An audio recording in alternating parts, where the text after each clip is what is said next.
राष्ट्रीयकरण के मद्देनजर आज दुनिया भर में काला दिवस मनाने का फैसला किया है। भारत ने पाकिस्तान की इस नापाक कोशिश पर कड़ा ऐतराज जताया है। पाकिस्तान ने फिर छेड़ा है कश्मीर राग।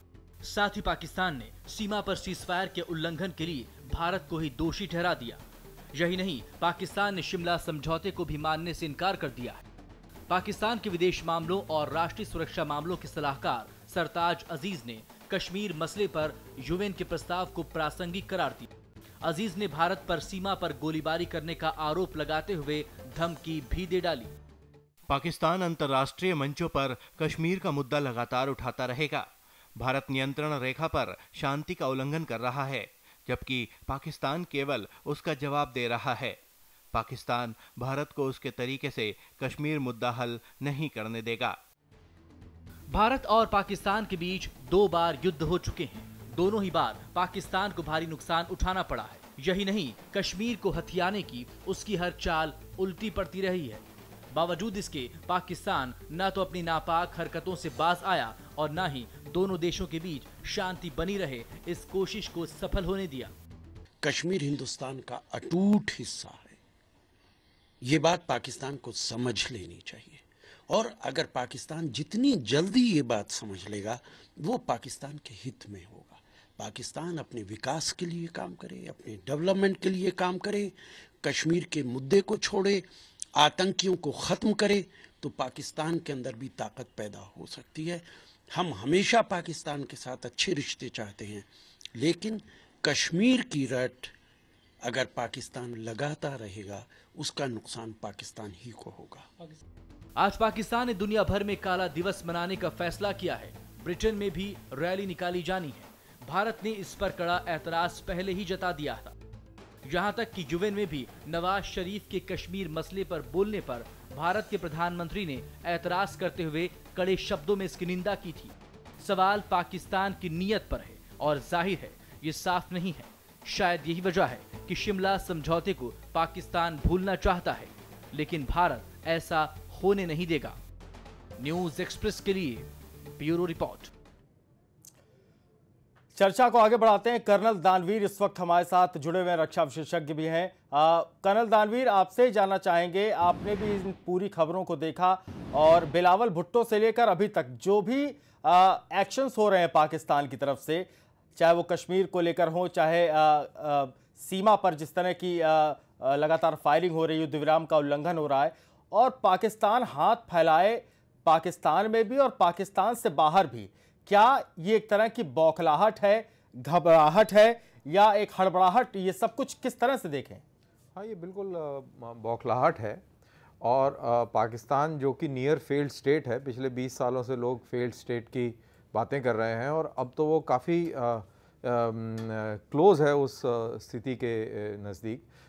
अभी रिसेंटली जिहादियों ने पाकिस्तान नेवी की फ्रिगेट को काबू करने की कोशिश करी, तो आप इससे अंदाज़ा लगा सकते हैं कि कितना ख़तरनाक माहौल है वहाँ पे। और इस सब चीज़ से हटाने के लिए, ध्यान हटाने के लिए और अपने देश को बचाने के लिए उसको कश्मीर का मुद्दा चाहिए।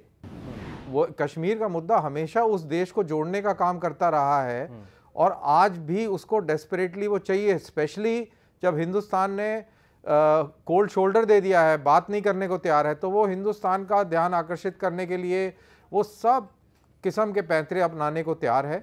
और ये कार्रवाई चलती रहेगी। जब वो अपने आप थक के बैठ जाएगा तो बैठ जाएगा। ठीक है कर्नल दानवीर, आपके पास भी आते हैं। योगेश जी भी हमारे साथ जुड़े हुए हैं।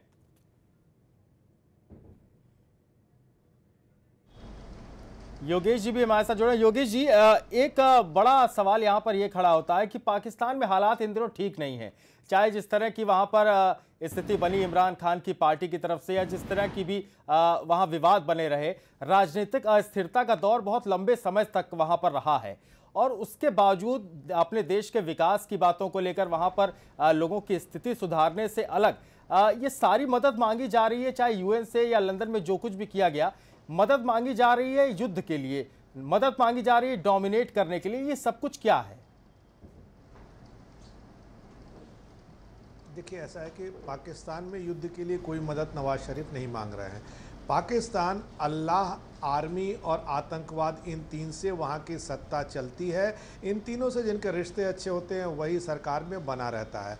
अल्लाह के लोग वहाँ नाराज़ हैं, कट्टरपंथी नवाज शरीफ के खिलाफ हैं, आर्मी नवाज शरीफ के खिलाफ है, आतंकवादी नवाज शरीफ के खिलाफ है। खुद पश्चिमी प्रांत में, पश्चिमी पाकिस्तान में आतंकवादियों के खिलाफ सेना को ऑपरेशन चलाना पड़ा था, नवाज शरीफ को ऑपरेशन करना पड़ा था। तो नवाज शरीफ की कोशिश अब ये बिल्कुल नहीं कि पाकिस्तान बचे, पाकिस्तान का सम्मान हो जाए और भारत के साथ रिश्ते हो जाए। उनकी कोशिश है उनकी कुर्सी कैसे बनी रहे, क्योंकि इन तीनों के विपरीत हो जाने के बाद अल्लाह, आर्मी और आतंकवाद पाकिस्तान में बना रहना किसी के लिए संभव नहीं होता है। वो कुर्सी पर नहीं बना रहता, तो उन्हें लगता है उनकी कुर्सी अब नहीं रहेगी, वो ज़्यादा दिन कुर्सी पर नहीं रहेंगे। ऐसी स्थिति में इलेक्शन मोड में जा सकते हैं और उनको एक मौका मिल गया है कि जम्मू कश्मीर में भारत में चुनाव घोषित हो गए हैं, तो चुनाव का मौका है और वो डिस्प्लेस होने की सिचुएशन में है। तो उनके सामने जो अस्थिरता है, तो उन्हें पाकिस्तान की सारी दिक्कतें, पाकिस्तान की विकास, पाकिस्तान की उपलब्धियां, पाकिस्तान का सम्मान, पाकिस्तान की ज़रूरतें, वहाँ के आवाम की ज़रूरतें, सबको दरकिनार करके अपनी कुर्सी बचाने के लिए एक बेहद चतुर, सुजान और बेहद स्वार्थी राजनीति की तरह कश्मीर के मुद्दे को अपने एजेंडे का हिस्सा बनाया है। वह भी तब जब अंतर्राष्ट्रीय स्तर पर उस पर कई बार सफलता हासिल कर चुके हैं, उन्हें कहीं कोई अधिकार नहीं मिलता है, कहीं कोई मौका नहीं मिलता है। अभी हमारे एक साथी कह रहे थे कि सचमुच ब्रिटेन में जो हुआ वो रियलिटी चेक है बिलावल के लिए कि अगर वो इंटरनेशनल लेवल पे से लेके जाएंगे तो इस इशू को समर्थन क्या मिलेगा। मानवाधिकार भारत में सबसे अच्छी स्थिति में है, तो पाकिस्तान भारत को जम्मू कश्मीर में मानवाधिकार का आईना नहीं दिखा सकता है। पाकिस्तान में मानवाधिकार की स्थिति आज की तारीख में भारत से क्या दुनिया के तमाम देशों से बहुत खराब है। तो वो जो इश्यूज इवॉल्व कर रहे हैं उसमें कहीं पाकिस्तान का हित भी नहीं है। पाकिस्तान का आवाम भी धीरे धीरे जान जाएगा। अभी वो एग्रेशन का पीरियड है, शुरुआती पीरियड है, तो लोगों को लगता है कि ये नवाज शरीफ एक बड़े है और इसका असर भी हमने पाकिस्तान की सड़कों पर कुछ दिनों पहले देखा, जब रात में ही ये हंगामा इतना बड़ा और सब कुछ कितने अंदर तक होता चला गया।